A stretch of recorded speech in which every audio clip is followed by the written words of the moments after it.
معايا شوفوا أجرأ خطاب في تاريخ الرئيس عبد الفتاح السيسي: التهجير خط أحمر لن نسمح به أبدا، مش هنحط خط أحمر إلا لو الخطر لسه حقيقي، ومش هنسمح للمسائل توصل لكده إلا إذا لسه الضغوط القذرة لسه شغالة في ملف التهجير.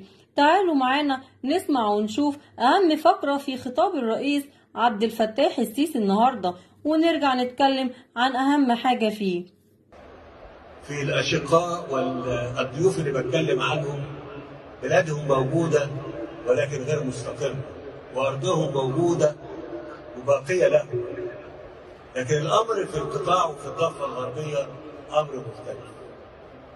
إذا تركها أهلها فلن يعودوا لها مرة أخرى.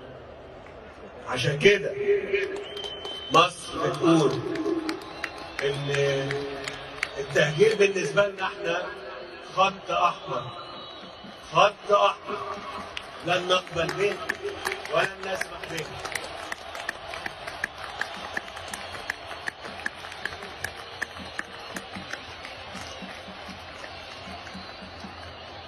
احنا كنا دايما بنتكلم بهدوء وبحكمة وبصبر وبتعقل، بس ما حدش يتصور ابدا ان ده معناه ضعف او تهاون.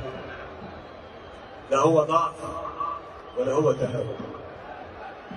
لا تهجير، لا تهجير للفلسطينيين في قطاع غزة إلى مصر. ده خط أحمر بالنسبة لنا.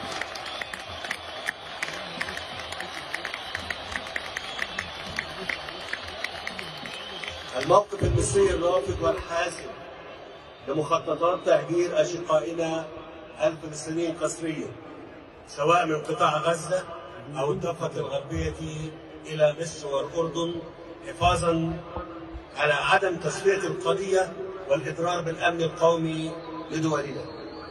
الحرب مش هتنتهي، والهدنة اللي مش اتنفذت لحد دلوقتي هتبقى مجرد استراحة. أنا بقول إنه أجرأ خطاب ليه؟ لأنه مش لدولة إقليمية ولا لإسرائيل، ولكن للي كبر إسرائيل ومقويها. الخط الأحمر اللي اتكلم عنه السيسي دوت لأمريكا وبريطانيا والمجتمع الغربي كله، اللي عامل نفسه صاحبك وقلبه عليك، وبيقولوا انهم ضد التهجير، وفي نفس الوقت بيوسعوا كل الطرق قدام اسرائيل. عشان ايه؟ تعالوا اقول لكم عشان ايه.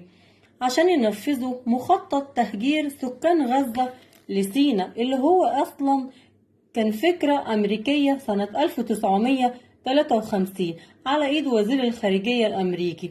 ليه؟ عشان يسلمها لاسرائيل زي ما بيقولوا كده بيضة مقشرة.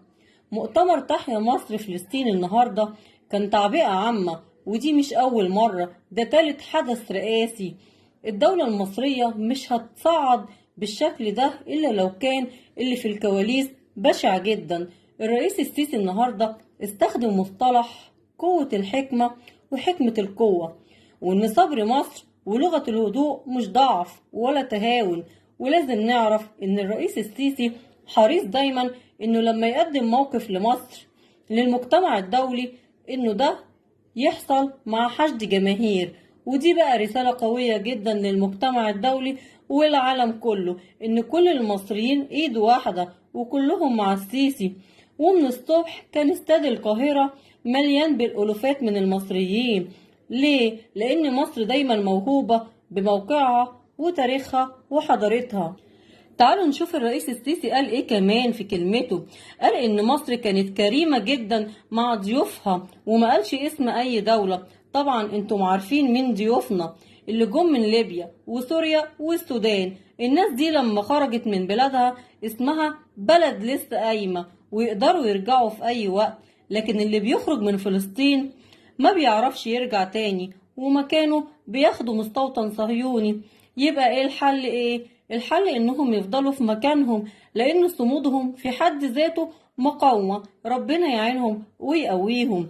الهدنة دي كانت بتنص على ايه؟ بتنص على فتح طريق من الشمال الى الجنوب، يعني اللي في وسط وجنوب قطاع غزة مش مسموح ليهم ابدا، ومش يعرفوا يرجعوا لبيوتهم في شمال غزة والقطاع تاني.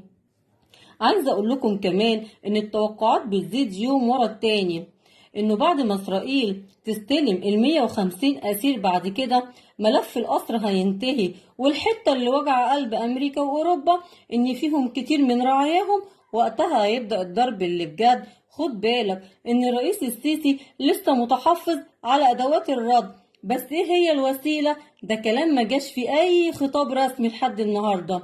ما تنسوش لو عجبكم الفيديو مش تنسوا تقولوا لي رأيكم في الكومنتات، والسلام عليكم ورحمة الله وبركاته.